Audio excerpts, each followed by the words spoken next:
Hey y'all, welcome to the Long Lost Podcast. This is part 2 of our episode about pilots part 1 and 2. So the first part should be in the feed. You should definitely listen to that one before you listen to this one. I'm just recording this little intro because it was like we recorded it all in one session. Anyway, enjoy the show. So let's start of part 2. I'm looking at my notes. I did forget to mention something during the plane scene. Yes, which is just that there's a piece of dialogue where Dom doesn't know the word transceiver, which I guess is fair because he's an idiot or something, but like that's not a word that people don't know. And it was clearly just there to be like, remember audience, they're here to find the transceiver. You know, he's like, we're looking for the trans, blah, blah, blah. Yeah, he does a lot Jack of has to be like, Jack has to be like, it's a transceiver. It's for talking to people. And it's like, it's just, again, it's one of those things, I don't keep saying it, but it's a system shot coming from The Wire where they're like, you fucking listen to what we say. We're going to say it once. And then you get to this where it's like, okay, remember everybody, they're here for the transceiver. Yeah, they're doing a lot of like, I got it. Thank you. His character does a lot of that in these episodes. Functional, making sure the audience is on the right page. In a weird way, it doesn't feel like diegetic dialogue. It almost feels like breaking the fourth wall dialogue. Yeah. It can feel like awkward in that way. It's like, this is not part of the world that I'm watching. This is somebody turning to camera. That's how it feels to me, even though it obviously isn't.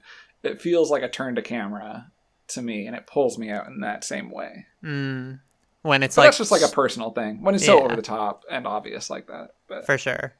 That's just a me thing. Yeah. Moving on to part 2, which really, it's the same. It's not part 1, part 2. It's the same episode. We start with Charlie's perspective of the plane crash, where he's like doing drugs in the bathroom or whatever. Any thoughts on this part? It's just character information background, right? It's nothing interesting in terms of how it's shot or anything, I don't think. It's the first one we get of a different POV during the crash. So I guess it establishes this is going to be a thing. Yeah, that we're shifting between perspectives. Yeah. He's doing drugs.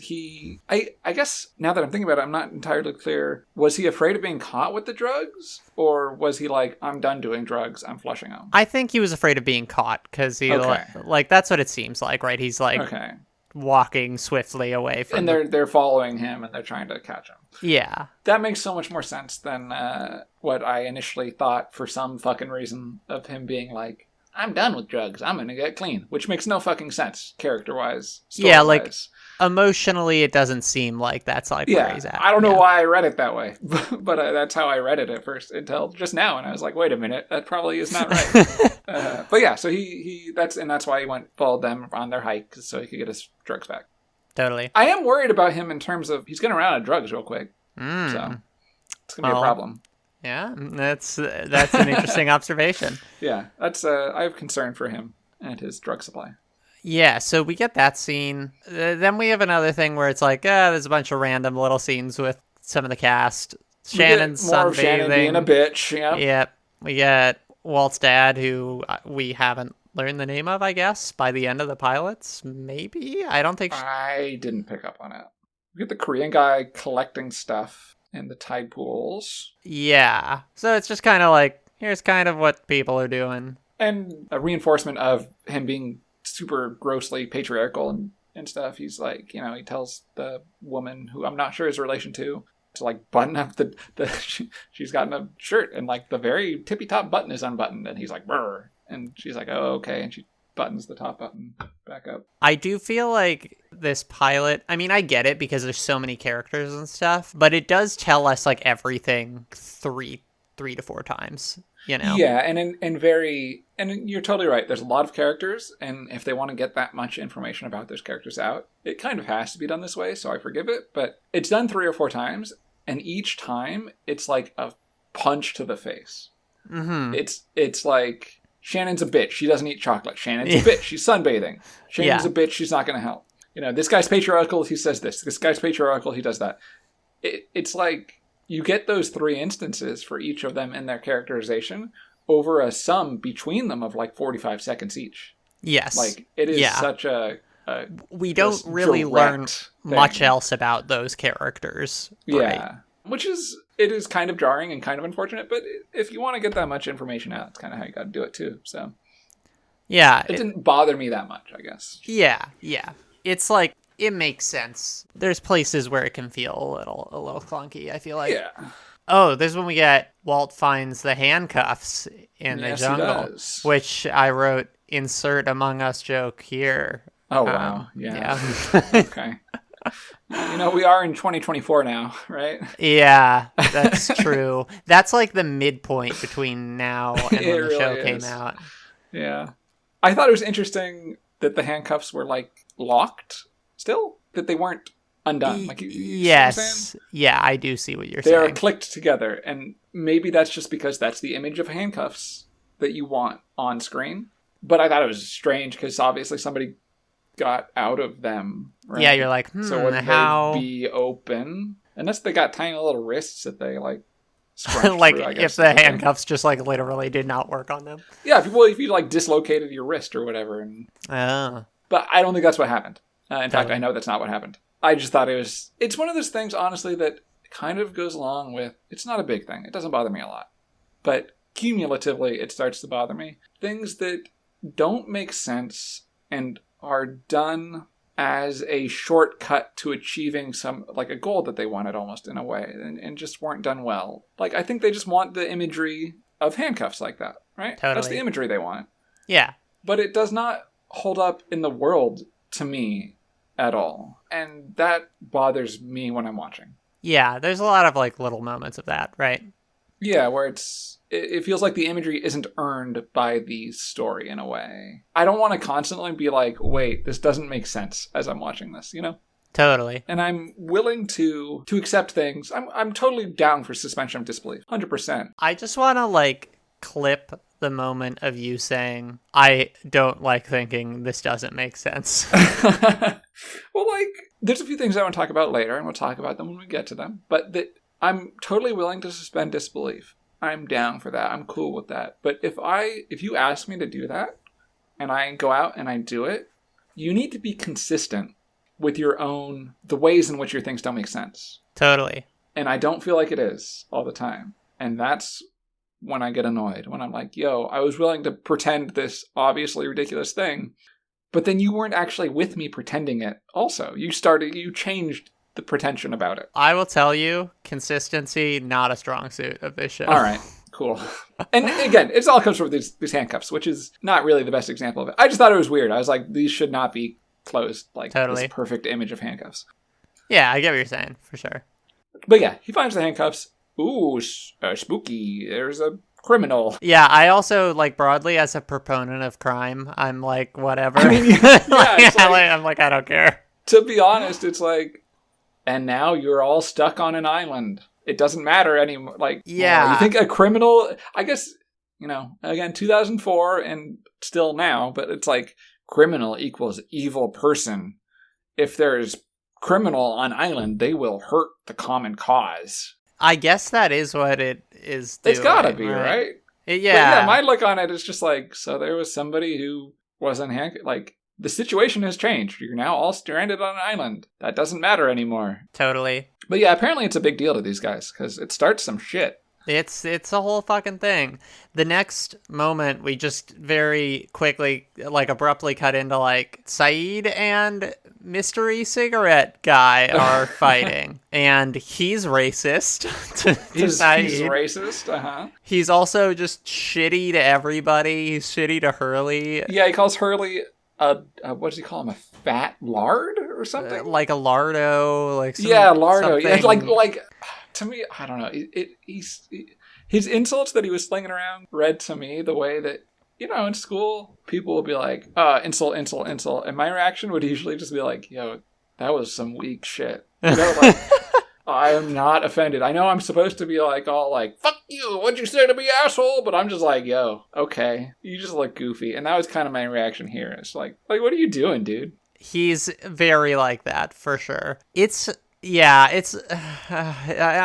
excited to talk about his character as the show goes on. Well, yeah, so he accuses Saeed of being the person in the handcuffs. Yeah. And is like, you're a terrorist and you brought the plane down, basically, right? Uh-huh. Cool. Establishing, and then, yeah, he's just he goes off on Hurley. He just establishing this dude sucks. Yes. Yeah. So the note I actually have about that is that I really want him to not be redeemed. Mm-hmm. I don't need redemption for him. I don't have any particular interest in that. I'm not like, secretly, it turns out he's a great guy. Sure. No, what I want is for him to have other aspects of his character where he proves to be valuable and genuinely helpful to the group. So that there's, like, conflict around, like, this, we gotta keep this asshole around or whatever. Well, not just we gotta keep this asshole around, not even in terms of, like, he's a useful tool for us. Everybody's complicated, right? And everybody has a reason for the things they do, whether it's justified or not. So it's like, I want this person just to be a little bit more gray than I'm a big asshole, racist, evil guy. Totally. I mean, it's like a boring antagonistic character to have. Yeah, I hope that he becomes more interesting than that, I guess. Yeah, I think it's like that with kind of every character. I feel like that you want them to be more interesting? Well, yeah, it's like from the pilot, like we really do get like we're really just introduced to these characters. Yeah. I also in the same way, I want to see Jack or Kate do something like objectively terrible. Yeah, you know? It would be. I want to see them leave somebody to die, or like make that hard choice that particularly brings them like, down a bit. Jack is like such the like he is too flawless thus far. Yeah, totally, and it makes him honestly. I assume this goes for other people too. It makes me less root for him and be interested in him. I'm much more willing to root for somebody who has visible flaws. Sure. And is struggling to overcome those flaws, rather than somebody who just is great. Like, that's why he's so boring to me. He's just totally a great dude. Like, I don't know. I'm just like, all right, cool. So yeah, Jack, they come in and break up this fight. Yes. This is where, like, Saeed is like, okay, I'm going to try and fix the transceiver. Hurley and Saeed have, like, a little scene with each other where they're just like, yeah, you're a bro. Yeah, like, it's where we learn that Saeed was in the Republican Guard. Yes. Yeah. And that's a little bit awkward, I guess. But Hurley is also not like, ugh, fuck you about it. He's just like, oh. Yeah, Hurley's just like, that's awk. Like, yeah. So yeah, we move on. We get... tell us about this next scene. Tell us about it. This completely fucking pointless Evangeline Lilly is naked scene. Oh, my lord. It like, literally no reason. There is no reason for this. It's so... fucking pointless. It's crazy. So pointless. It's so blatant. Here's the thing. I'm not above some titties and ass, right? I'm not above that. I'm like, not you're a dyke. I'm like, not we high get and it. mighty. Yeah, like I love watching fucking Spartacus because it's just like unabashed violence and sex, and I'm like, fucking awesome. Let's go. That's what that show's about. This is not like, this is just so incongruous with the show, so blatantly. It just, again, it takes me out of watching it because I'm like, this is ridiculous. It's not even like, yeah, this is like a fucking exploitation show, and that's just like what we're doing here. It's just like, no, this is just like a TV show, and then suddenly, like, also, have you guys noticed that this actress is thin and attractive, you know? Yeah. Like, and she's bathing in the ocean. Which, as I'm watching it, along with every other feeling I'm having about how ridiculous it is, I'm like, yo, that's gross. You'd be better off not doing that. I would rather not do that. If I had an option of go, like, bathe in the ocean or don't, I'd just not do it. It's all salty and gross. What is she doing? She's gonna come out and be all salted up. Her bra and panties are gonna be full of salt. It's just like, it's very pointless. What are we doing? And you're right in that there's not she's not done something horrible or witnessed something horrible, and now she's like washing herself. You know what I mean? Like in a thematic way. It's not, there's no theme there. There's no story there. There's no character there. They don't come up with a reason to have her half naked. Like, she just is. Yeah. I will say this sucks. because of like the leering camera and the way that like Sun, who's like the Korean woman, is like in the scene, like it kind of makes it look like she's a lesbian or like into her, like into Kate. But that's just like a weird it's just a fluke of like how the editing works. It's not like I didn't even get a vibe of that. The vibe I got was like, look at this horribly oppressed woman. Yeah. And look at freedom of America and titties.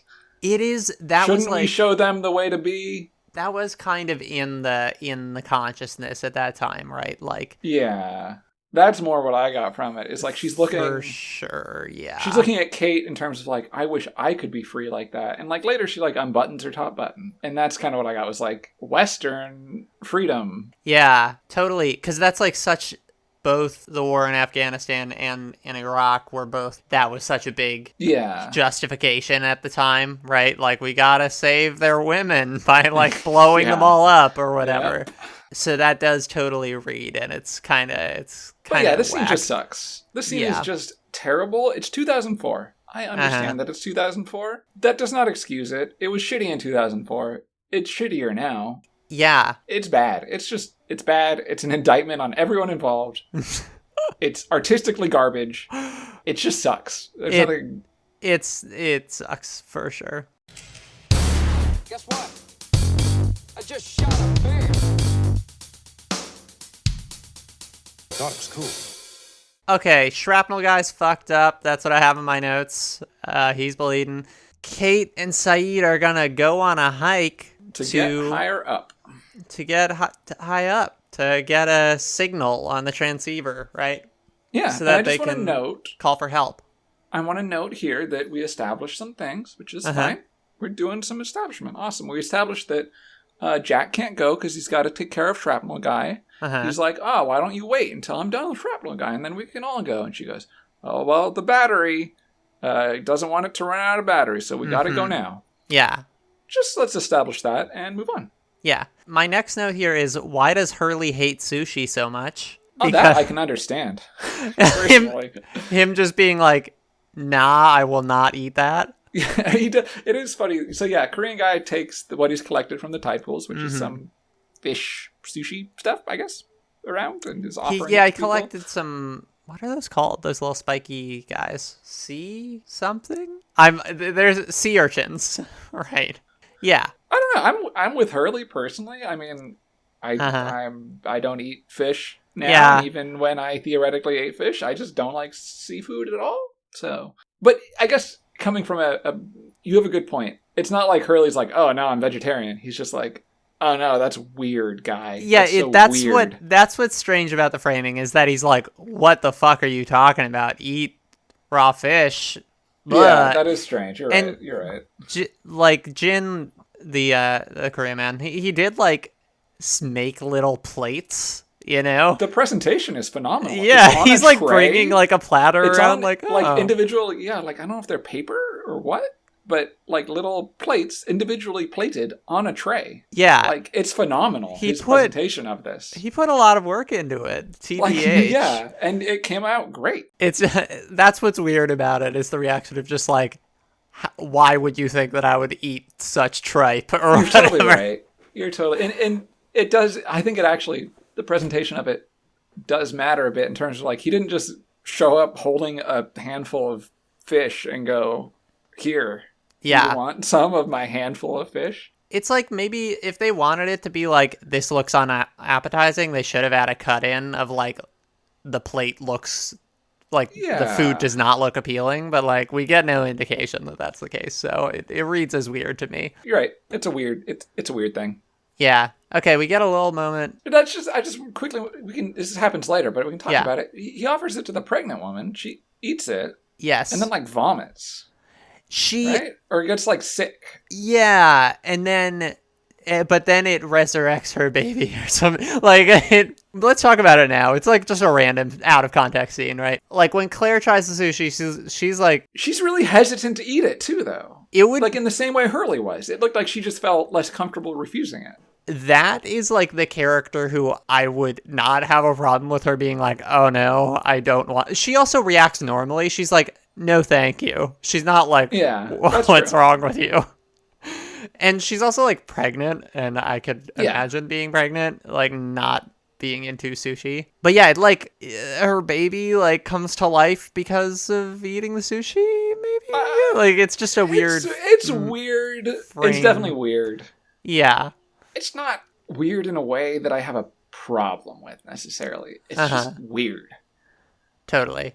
It's weird, not weird bad, you know? Sure. And Jin is like very hesitant to touch her belly or whatever, Yeah, and he kind I of guess runs that away. we get a reinforcement of this dude has messed up views on women. Yeah, he's weird about women. Okay, going back to earlier, we get a scene where Walt and his dad interact, and his dad kind of sucks at being a dad. Yeah, we get some basic exposition of what his mother died recently. I don't think we learned that in this scene, but we learned it later. He's only been with his dad for like a week at this point, I think. Yeah. Basically, he ended up with his dad because his mom died, and he hasn't been with his dad. So his dad is kind of learning on the fly how to be a dad, right? I will say, giving that Uh-huh. plot line Yeah. Yeah. to the black characters and the only ones Yeah. who are part of the principal cast, Yeah. kind of not great. Like, Yeah. I mean, this does not excuse it in any way, but I am looking forward to the dad whose name, I guess we don't know. I certainly don't know. I can just tell you his name just is say the Michael. name, Yeah, okay, it doesn't, Michael. It's not like a reveal, so.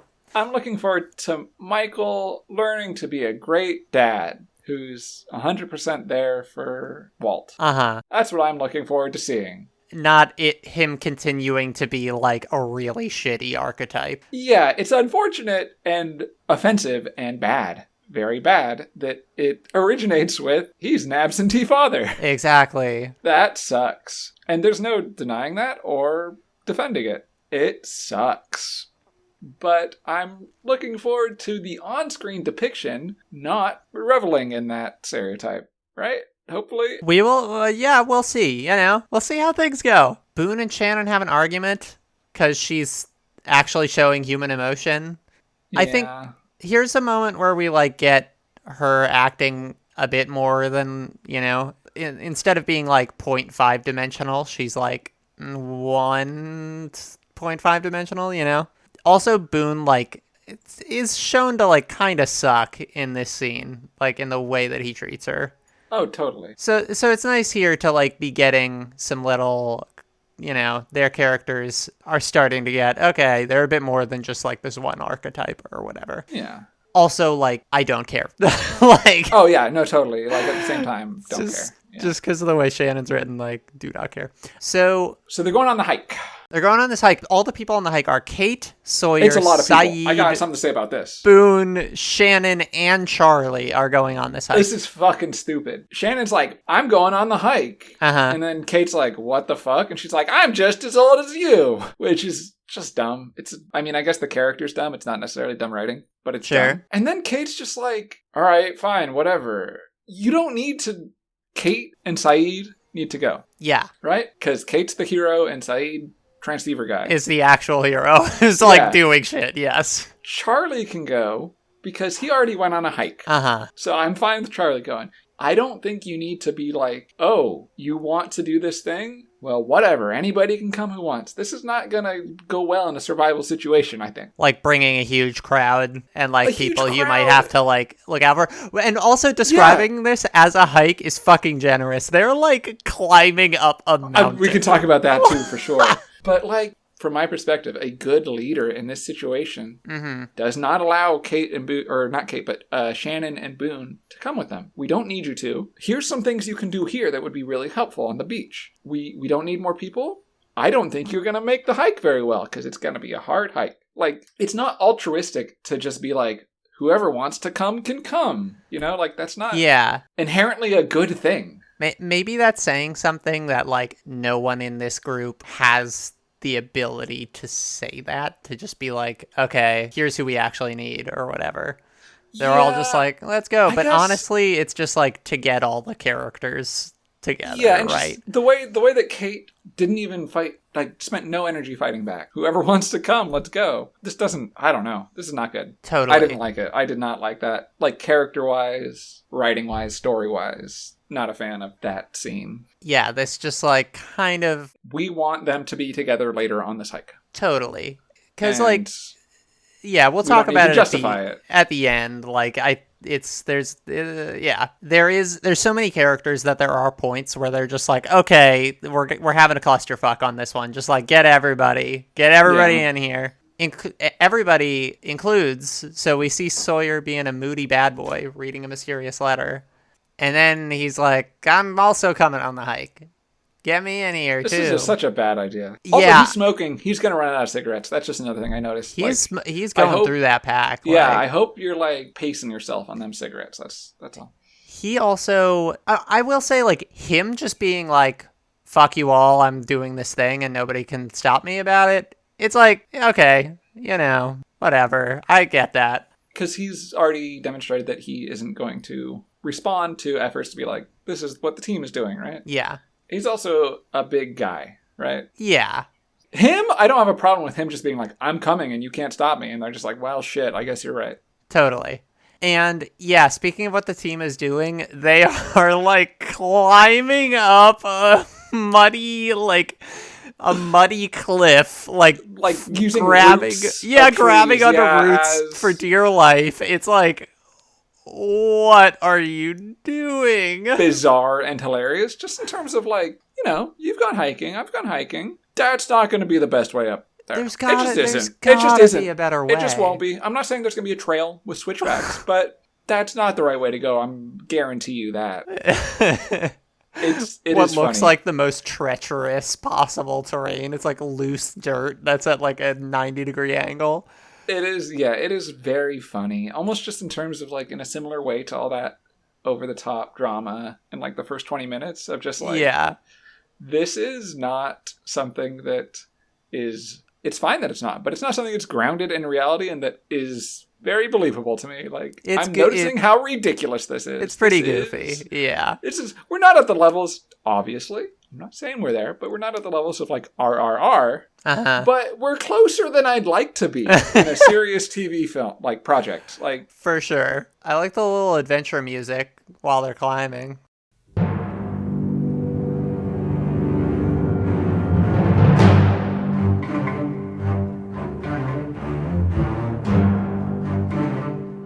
that's another thing I noticed. Is the music is funny. The music, which I don't want to notice the music, to be honest. When you notice the music, I don't want to notice for you, that's like bad. Well, yeah, like, I noticed it during the opening scene, too. It's like, I don't know, I just felt like it was intruding too much. Like, it was telling me how to feel. And I'm like, you don't, I'm not saying the music shouldn't tell me how to feel. I'm saying it should do it without me knowing it. Sure. Yeah, I also noticed the music being kind of, I don't know, interesting. All right. They're doing this climbing. Meanwhile, Mystery Old Man is setting up a game of backgammon. Great game. Yeah. But he's doing it by himself. Kind of ominous. And this is his first scene where he actually talks to someone. Like, Walt shows up, and Locke, so this old guy says a thing that's very like themes. It feels, I'm wondering if to you it felt very obviously like, we're doing themes on this show, I guess. Where he like holds up the two backgammon pieces, and he's like, it's the oldest game, light versus dark, or whatever. Yeah. I don't know. No, I definitely noticed that in terms of like theme time. I continue to have not much to say about Old Guy. I'm just absorbing it. I'm just going, all right. Yeah. And I'm perfectly comfortable just being like, you show me something and I will be like, okay. Yeah. Information received. You're along for the ride so far with this guy. And that scene ends with him being like, Walt, do you want to know a secret? And we have I wrote down, I want to know a secret. That's what I wrote down. I want to know this guy's secret. Oh, you want to know his secret. I'm interested in him mostly because He's the guy who, you talked about how each character gets their like 3 or 4 quick punch bits of this is their fucking character. Remember it, right? This is the scaffolding that their character is. Yeah. This dude has gotten, the 3 or 4 scenes in quick punches in the same amount of time, but they are not a cohesive character. Right. They're not telling us very much, and what they are telling us isn't necessarily congruent with itself. Yeah. And so he's just the most mysterious for sure so far, and that's why he's the most interesting to me so far, is because I'm like, yeah, this dude's weird, and I like him because he's doing weird shit with orange peels and sitting in the rain. I'm like, that's my jam. Totally. So yeah, I want to know this dude's secret. Yeah. I'll say I understand that Lost is usually about mysteries and yes, whatnot. And we don't, honestly, I don't think we get too many of them in the pilot. No. It does not, it's the pilot, it doesn't feel unreasonable. Like the mysteries that are here. I gotta say though, he and his Do You Want to Know a Secret is the only one I gave a fuck about at all. Interesting. The rest of them, okay, whatever. What about Monster? I like Monster, but I don't need Monster. I'm not yearning to know more about Monster. Gotcha. I am actually afraid that once we learn more about Monster, I will no longer be compelled by Monster. To be honest, I wish more pieces of media in general and art and whatnot were comfortable not answering everything. God, I can't wait to watch this fucking Potentially, show. I think that Monster would be best if it was a looming threat the whole run, and that was it. We never really got much more. Like, that would satisfy me. And yeah, I'm not like, God, what about the monster, though? I'm just like, ooh, monster, scary. Totally. I think, yeah, it doesn't set up the monster as a mystery as much as just like, oh, fuck. Look out for the monster. Yeah. And there's some other things that it kind of sets up as a mystery that we'll talk about as we get to them. And a spoiler alert, I don't give a fuck. All right. We are getting there for sure. Oh, actually, we are at one right now. They're in the jungle, our little mountaineering crew. And then there's a fucking sound, and there's something running at them from the bushes. It's a polar bear. It is. It gets shot to death. Sawyer pulls a gun on it, like a 9mm, and kills a polar bear, and just blats it. I like impressive shooting, I guess. Yeah. Polar bears are fucking big. So he kills this bear, and then Kate takes the gun. How does she? I guess she just jacks it from him, right? Yeah, he like puts it in his back pocket, or like tucks it into the back of his pants. Yeah, and then she just swipes it. Yeah, she just sort of nicks it. And then it's like, how do I take this apart? And she gives the magazine to Saeed. Right? Yes, yeah, and the gun back to Sawyer. Yeah. So, to be honest, I don't have much to say about this scene. Oh, There's yeah? a polar bear. He shoots it. It's dead now. It wasn't the monster. The monster was bigger. Kate is like, I'm going to take apart this gun. He got it from the marshal. That who was accompanying whoever's in the cuffs. I don't know. Whatever. How do you feel about polar bear on tropical island? ? Yeah, that is weird. That's how I feel about it. Like, basically... Perfect. How do I feel about it? I feel like it's so obviously this is weird. What's going on? That I know that it will... I'm not anxious to get answers to it.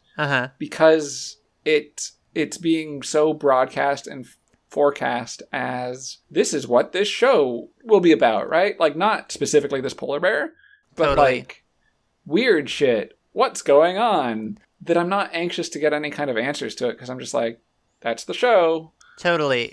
I'm willing to just sit back and be like, you will tell me, because that's what you are. Yeah, it's kind of like, it doesn't give us a reason to care, aside from like, that's weird. Exactly, yeah. That's like, weird. The characters are all very like, this is very strange. And if I was on a tropical island and there's a polar bear, I'd be very weirded out, obviously, right? So I don't think that the characters are reacting strangely to be very intrigued and confused by it. I just don't, you're right, I just don't care. I'm just like, yeah, your show is about weird shit happening and weird shit happened. Yeah. All right, like, cool. All right, so post polar bear scene, Jack is going to do some medical procedures with it's Jack and Hurley are pulling the shrapnel out of the guy. Yeah, and Hurley's not good with blood. Hurley's not good with blood. He's a fun character though. Yeah. I like him in this scene. That's kind of Yeah, it. he's good. Yeah. He's like, I'm gonna help. I'll try to help. I don't think I'm gonna be much help, but I'm gonna try. And then he is not much help. Yeah. And honestly, like, that's kind of what I was talking about, too. I like that he wasn't much help there. That he's not just awesome, helpful guy who will always be a little helper. Yeah. He failed to help. He's not always great at it. He's like, trying. And that's more interesting as a character than somebody who's just like, whatever you need, I gotcha. Like, Totally. Then we have some arguing about the bear. Sawyer keeps being shitty. I'm not sure if it's in this scene or a bit later. Oh, yeah, this is the part where she takes apart the gun and stuff. Yes, yeah. I'm not sure if it's here or a bit later. At some point in their hike, Sawyer is like, we should try the receiver. Right? Yes, yeah. And Saeed is like, no, I don't want to turn it on until we're higher up. Uh-huh. Because I don't want to drain the battery. Totally. So, can you explain to me why they had to leave immediately because the battery was draining if they can just fucking turn it off? No, it doesn't. This made no fucking sense. It's like whatsoever to me. Why did they even need to introduce a ticking clock for going on this hike? Because like the ticking clock is like they want to leave, like right? I think the reason they did it this way is because they needed to separate Kate and Jack. Oh yeah, for the reveal with the marshal. You're totally right. That's why it is.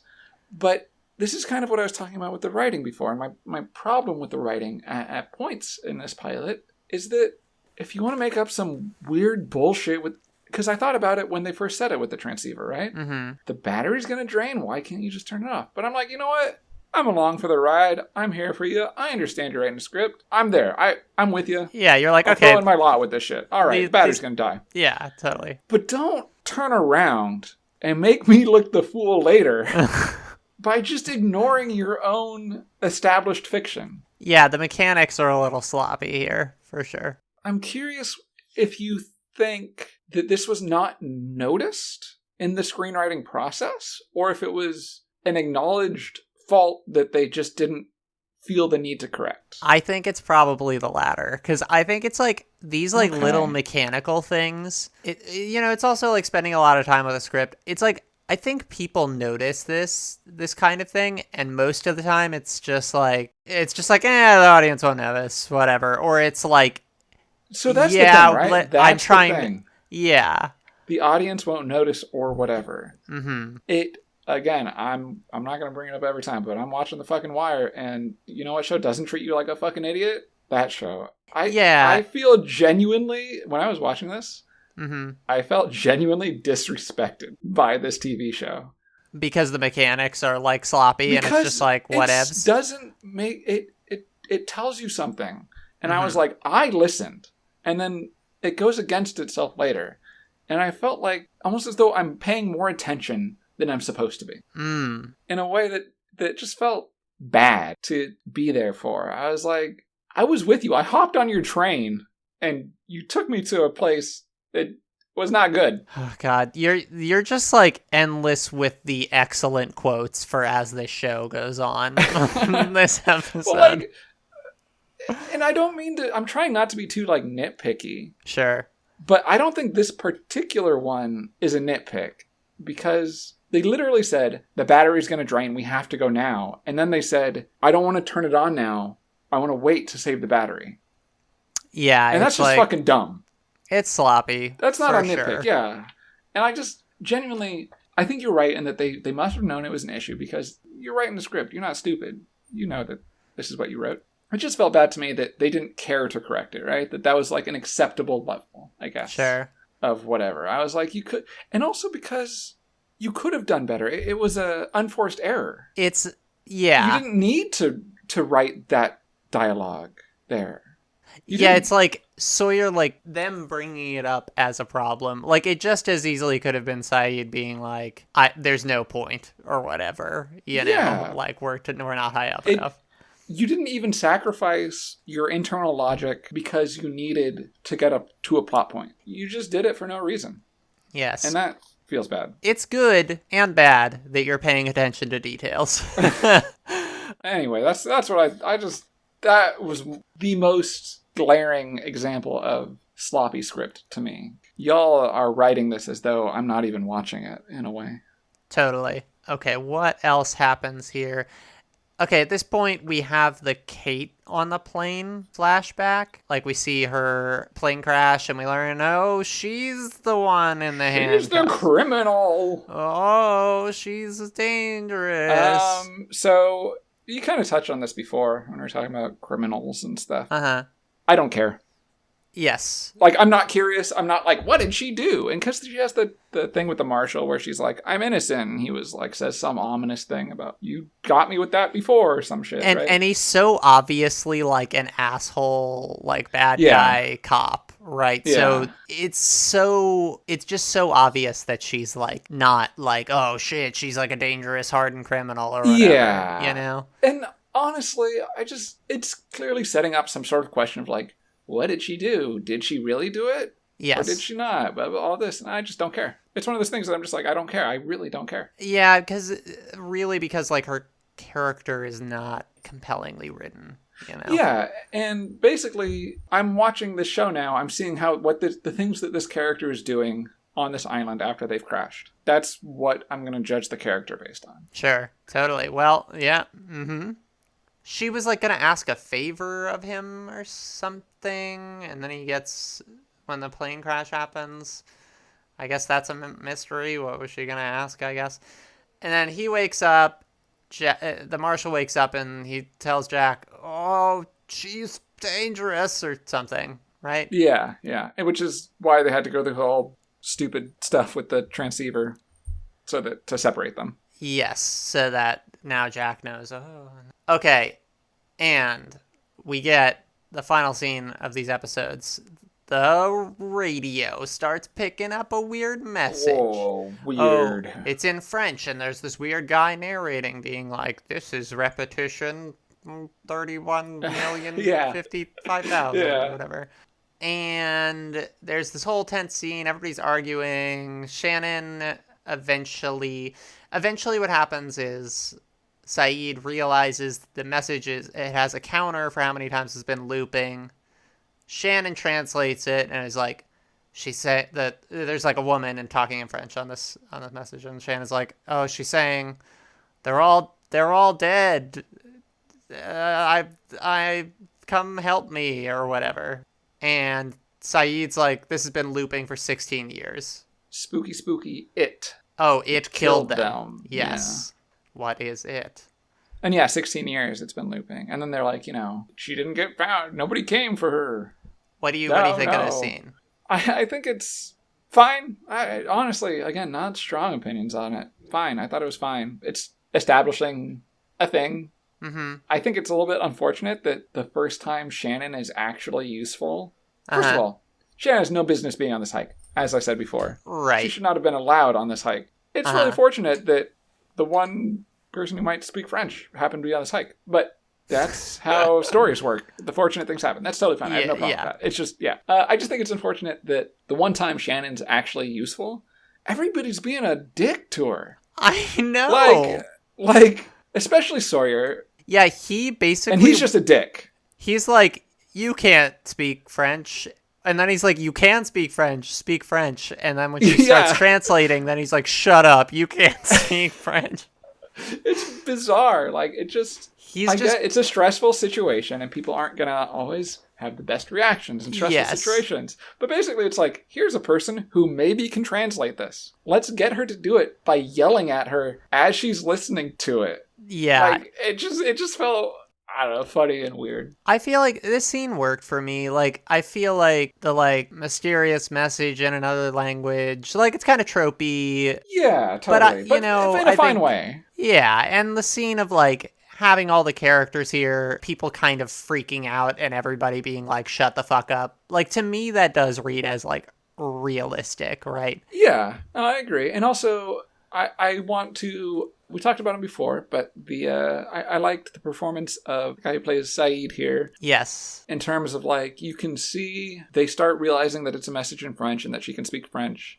Uh-huh. And you can see him, as he's handing the thing off to her so she can try to translate it, you can see him thinking. Like, you can see him putting it together, and he's doing the math in his head to come up with the 16 years or whatever, Yes. right? But it's just, I thought he did it. It was a good performance in terms of acting in the background in that time period. Totally. And it's also like, you can see that he is good at keeping cool under pressure. Yeah. Right? Totally. Everybody else is kind of like flipping out, and he's just like... And he's doing this math. Yeah. Yeah, I thought it was a good scene for him. Kate, honestly, here, is the whole pilot, to be honest, but, like, is nothing. She's nothing. She really... show. Yeah, she doesn't... Jack is generic, but he does have character traits, right? Like He's generic, but he does things, and he is doctor. You know? He's the doctor guy. He helps people. He's trying to be a leader and stuff. Yeah. I don't know what Kate's character traits are at all. Yeah, and in this scene where they're all kind of panicking, they kind of have, most of them at least, like, a role in that panic, right? Sawyer's being a dick. He's yelling at Shannon. Shannon is being actually valuable and translating. Saeed is obviously being valuable. Charlie has the great closing line to the pilot. Oh, yeah. Which is... Guys, where are we? Just amazing.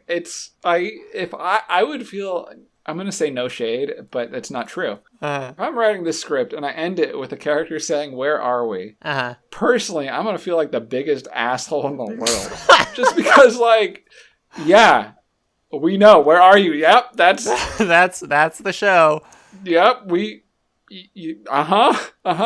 It's very obvious. Also, it's very funny that Charlie has done nothing on this hike. That's like the reason he's there, is just to be like, again, Charlie's brought along to be the audience, right? I thought that was, just absolutely a hilarious closing line that is supposed to be like a whoa line, right? But just falls so flat. I think so too. It's also like a weird "where are we" moment, because like if you're gonna have this kind of line or moment, it comes after like the monster shows up, right? And then you're like, oh, we're in a fucked up place. Yeah, like, where are we, like, that this is even happening, right? Like, not literally just geographically, but like, this is yeah, you're right, this is a different place than we are accustomed to. It's just it comes here, like... Yeah. So that's what I thought. I thought the scene served its purpose, certainly. It had something to accomplish. It got it done. But I wasn't particularly blown away. And I'm not super intrigued by the message either. It's kind of like the polar bear, where I'm like, okay, there's shit going on. And that's the show. And then it goes lost. Lost. It does the like sound, which you will also get very used to. The big, like, that's it. Yeah. Show over. That's Pilots Part 1 and 2. Does anybody know he's got... Just pull the trigger. No way, no. What were your overall like feelings? I liked it well enough. I didn't love it, and there were obviously parts that frustrated me. Sure. But I was intrigued enough. I'll start with the negatives, just because then we can end on a more positive note for me. Sure, but yeah. The writing definitely at times, like with the transceiver on-off thing, that bothered me. There was another part that bothered me when who was it? So somebody asked, Boone or Charlie asked, I think it's Boone, you think that's what killed the pilot? About the polar bear. Here's the thing. Yes. And then they say, no, Charlie goes, no, it was way bigger than that, right? Yeah. Here's the thing. It's not just that we didn't see Boone learning that the pilot was killed by a monster. I can accept having scenes referenced as existing in the world that we didn't personally see. Yeah. The thing is, we explicitly saw him not learning that. He asked, were there any survivors? And was told flatly, That's no. so true. Yeah. And it was like a moment. It was a scene. It was at the fight. Yeah, because it is like set up as a thing like, oh, I guess they're concealing this information. For some reason. So to come along later and have him be like, do you think that's what killed the pilot? It's sloppy writing, which isn't the worst thing in the world, and it's TV, and that's fine. But it just felt bad to me, to be honest. To be like, it took me out of the show, out of the moment. And also, like I said it before, it genuinely made me feel disrespected as a viewer in terms of like, oh, I'm paying more attention to your show than you expect me to be. Sure. And that, like, it just doesn't feel good. It's like, I want you to believe in me. Oh. And I feel like it don't believe in me. So the sloppy writing is by far my biggest complaint about it. Mm-hmm. The overdramatic stuff with the opening 20 minutes and the hillside that they were climbing in particular was silly. Very silly. Yeah. But it got way better after the initial, like, 20 minutes. So I'm hoping that it just chilled out. It wanted to come in with a big bang and then it chilled out. You know, like I said before, the main two characters are by far the ones I'm least interested in, but the other ones, there's plenty of other interesting characters. So Totally. I'm kind of okay with that. And it's 2004. You got a generic white guy, generic white woman. That's kind of gonna happen, I guess. I guess. Yeah. So yeah, but I did like, by far, the horror elements were the ones that worked the most for me. By far. The spooky noise, the trees rattling, Pilot getting grabbed. I was really... And when I was being pulled out from all those other moments, I was being pulled in by those moments. Loved them. I thought they were great. And they were unexpectedly great, because, again, I didn't know that the show had that type of element in it whatsoever. So I was like, pleasantly surprised by that. Yeah. And it looks really good. It's visually very... You can tell they shot on location. Yes. Right? It's very expensive to make. For sure. It looks great. I like the diverse cast of characters. Mm-hmm. That's cool. Big group. Oh yeah, I don't know. I don't know if this was just some random show that I watched the pilot of that I would watch the next one. Uh-huh. But I totally might throw it up on a second monitor. Sure. And just be like, yeah, what's going on with this? I am interested to see more, to see what grasps people so much about it. Yeah. But yeah, I'm fairly positive about it, I think, with some definite reservations. But for sure. Yeah, I feel like this pilot, having seen the show before, so much of it feels very, like, functional. Like, it's very, like, here's square one for all of these characters. And in terms of both character and plot narrative. Yeah, it's like, okay, and we're on this island, there's a monster, there's some, introducing some other mysteries, like... And, like, the concept that's kind of this is what the show's about, right?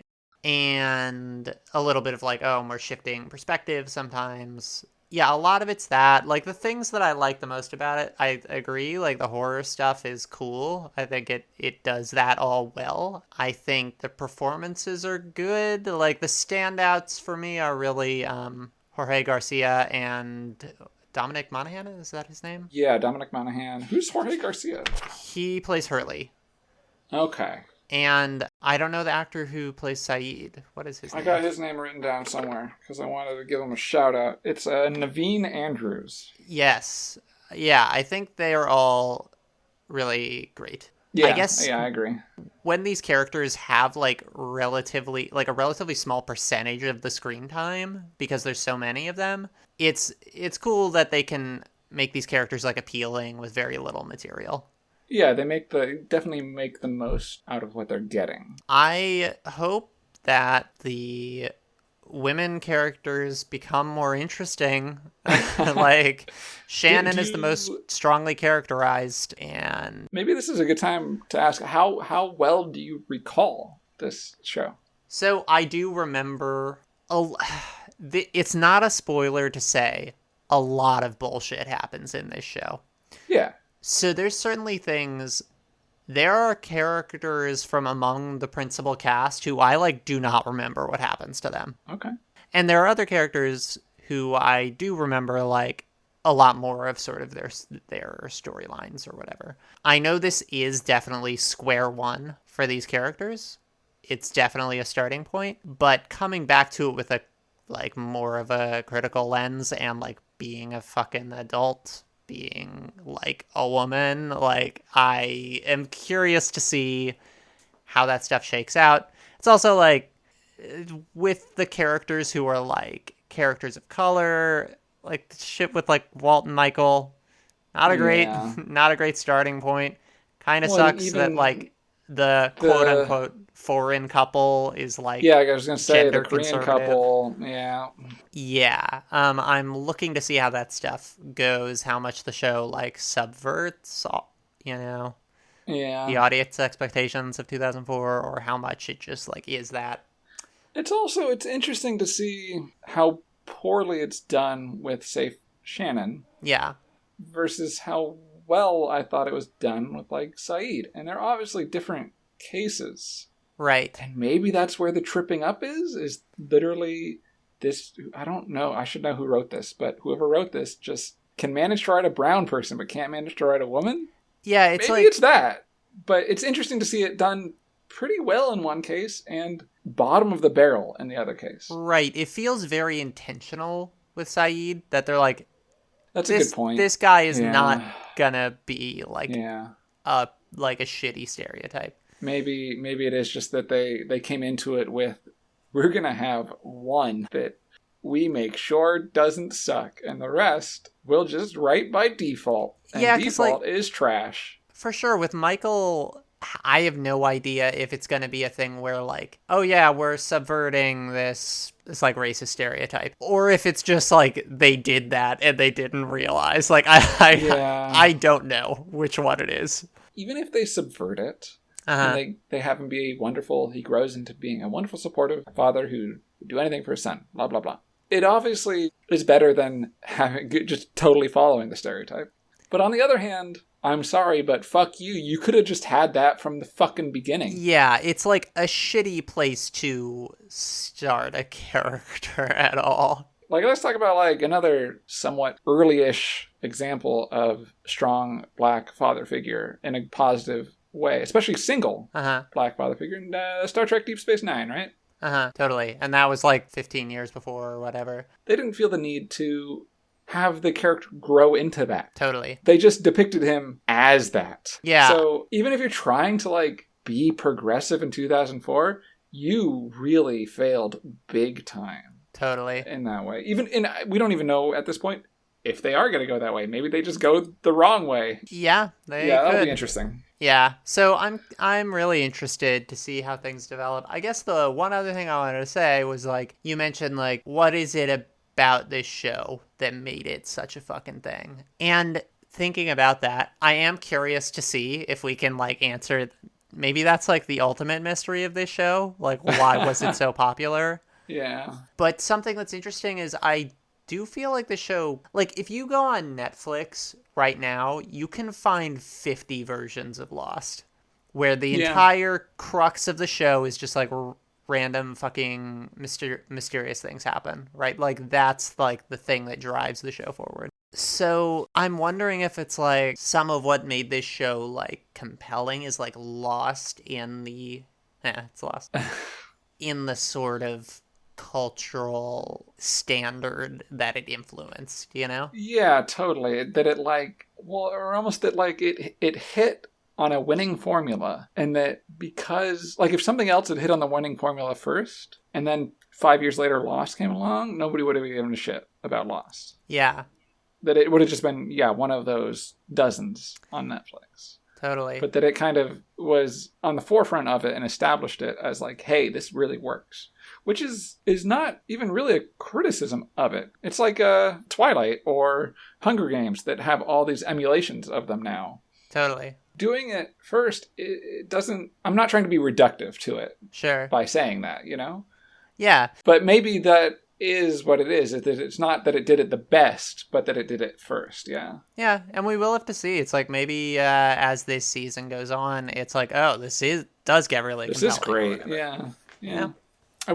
So I think, you probably know, but if I wanted a real answer to this question, I should have done a better job of hiding it. But what character am I most intrigued and concerned by? Like, who am I writing for at this point? I feel like it's Mystery Old Man. Oh, definitely. Yeah. This dude's the best. I love this guy.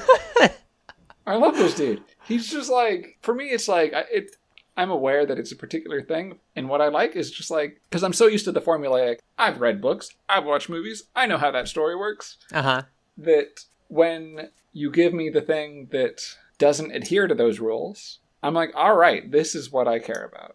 Totally. So I love this dude, because he just doesn't give a fuck. He gives orange peel smiles. Yeah. He likes backgammon. He sits in the rain. He's got secrets. He's doing his own shit, for sure. He's up... he's the star of the show for me so far, personally. Yeah.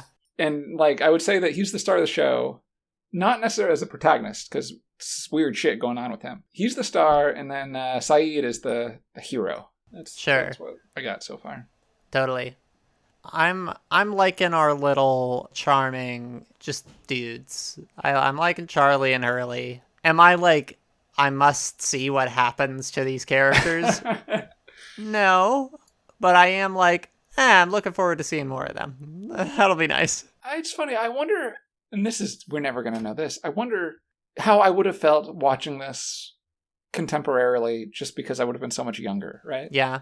Because I think as I've gotten older, I've definitely skewed. This is for a fact. I've skewed to finding more small-scale, intimate stories and characters to be more compelling and interesting. Totally. And more like the every person to be compelling and interesting versus the hero. For sure. So, like, I definitely agree with you. Charlie and Hurley, they're just some blokes who are in a bad sitch, you know? Totally.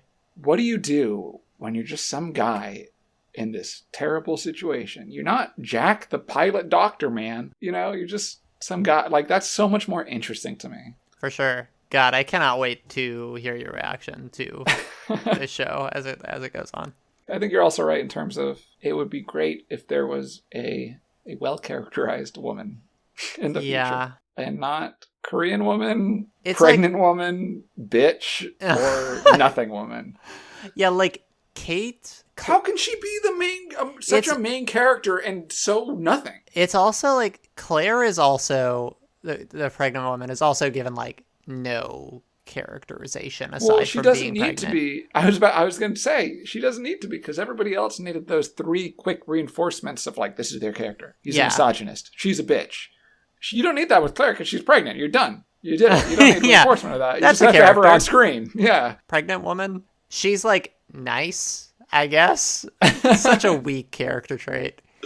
Nice? Oh yeah. It's disgusting. It's absolutely revolting. Do we have any other like things we want to wrap on? Do we want to do a little like, what mysteries do we have? Yeah, let's recap some mysteries. What do we got? We got criminality of Kate.